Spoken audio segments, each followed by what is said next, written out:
Unlike humans, which are accustomed to moving from place to place, plants expect to grow in one spot for their entire lives. It can thus be startling and downright shocking when the plant finds itself uprooted and moved to a new location. Gardeners often need to transplant whatever they're growing to protect the plant from the cold or move it to a larger container. However, many novices will rapidly discover that this can result in death, dying, or ill plants that don't grow. When a plant suffers after movement, it is called transplant shock. How long does transplant shock last? The first step to understanding the length of transplant shock is knowing what the condition is. Many gardeners assume shock occurs when the roots are mishandled during the moving process. This isn't true.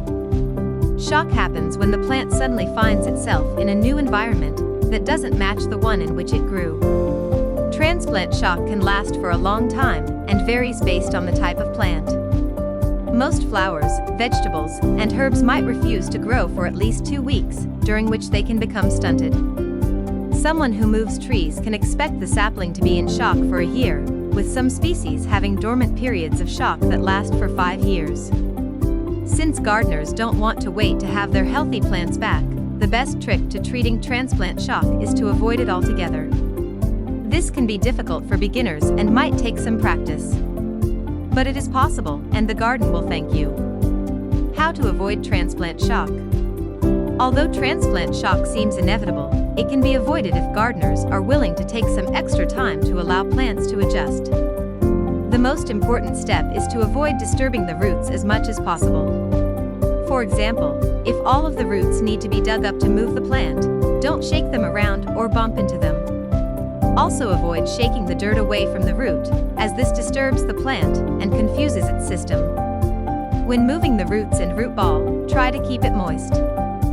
This prevents segments of the roots from getting damaged by drying out. When possible, keep as much of the root as possible, and don't be tempted to cut away any stragglers that are longer than the rest. Finally, always make sure to water immediately after transplant, and to ensure the plant is receiving the moisture it needs in its new location. Plants are often like people, they need plenty of attention when they are in strange circumstances. How to fix transplant shock? There's no tried and true method for curing transplant shock, but there are a couple of ways gardeners can lessen the symptoms. The first step is to once again keep the roots moist so the plant is getting enough water to survive.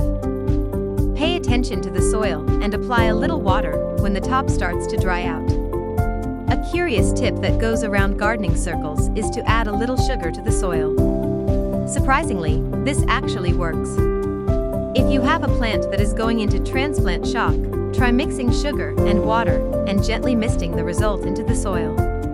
It provides extra nutrition and can keep the roots healthy and strong. If nothing seems to be working, just give the plant time. It can take weeks to become adjusted to a new location, so just water regularly and ensure all sunlight and nutrient needs are met in the new space. Does soil type affect the shock?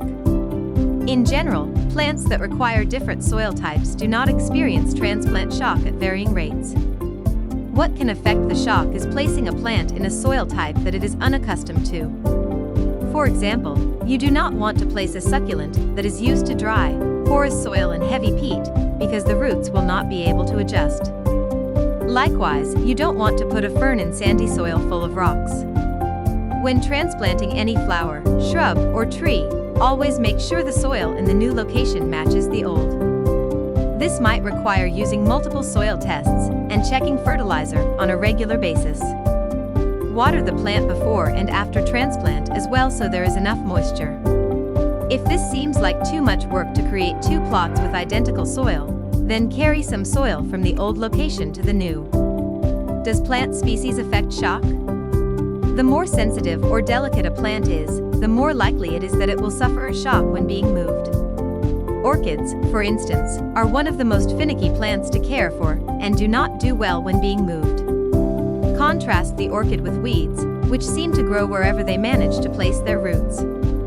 Some other plants that don't transplant well include roses, walnut trees, chrysanthemums, Japanese snowballs, sweet ferns, and rhododendrons. Does season affect shock?